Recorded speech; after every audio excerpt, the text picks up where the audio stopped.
idol, maiksi lang ang buhay. Sabi nga nila, you make your own adventure because life is never a destination. Life is a journey. Habang tayo'y nabubuhay dito sa mundong ibabaw mga idol, balansehin natin ang buhay natin, spiritual, family life, mga obligasyon. Kasi pag wala, sana po maalala ko ng mga anak ko. I love you all and be blessed everyone. Woo! in your eyes.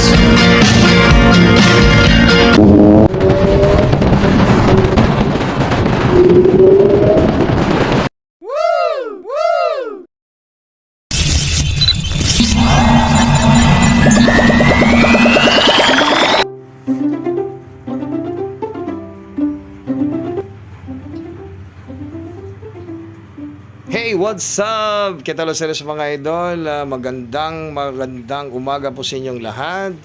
I just would like to show you that we started the carnivore diet, idol.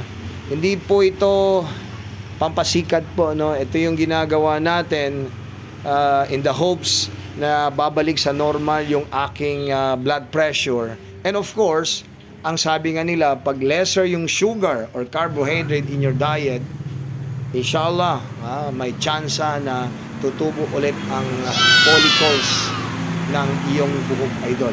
Sino naman ayaw tumubo ulit ng buhok, idol? So stay tuned, and if you're new to my channel, pasuporta naman po, no? This is my one way of the other, sharing with you the awareness that we have to live healthy so that hahaba pa ang buhay natin, idol. So stick around for more updates, but for the meantime, I would like to share with you how my meal is being prepared and ano yung mga composition po ng pagkain natin bilang carnivore diet. Salamat po! Simple lang po yung pagkain, idol. Sabi nga nila, mahal daw ang karne. Tama po, sa amin sa Zamboanga is 450 per kilo. Don't you know, bumili lang ako ng medya kilo o half kilo kahapon. Hanggang ngayon, pang-apat na yung meals ko, hindi pa rin maubos, idol.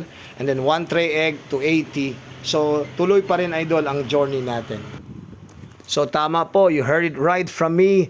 Mas nakakatipid po kung tayo'y nagka-carnivore diet. Bawasan po yung snacks natin, yung mga tinapay. Kasi ang karne ho, matagal ho siya mag-digest sa katawan at mabigat. So, hindi tayo madaling magutom. Trust me, no? After 1 week, I will report to you kung ano nangyari sa akin. Kung beneficial ba o hindi. So, stick around to my channel and thank you so much.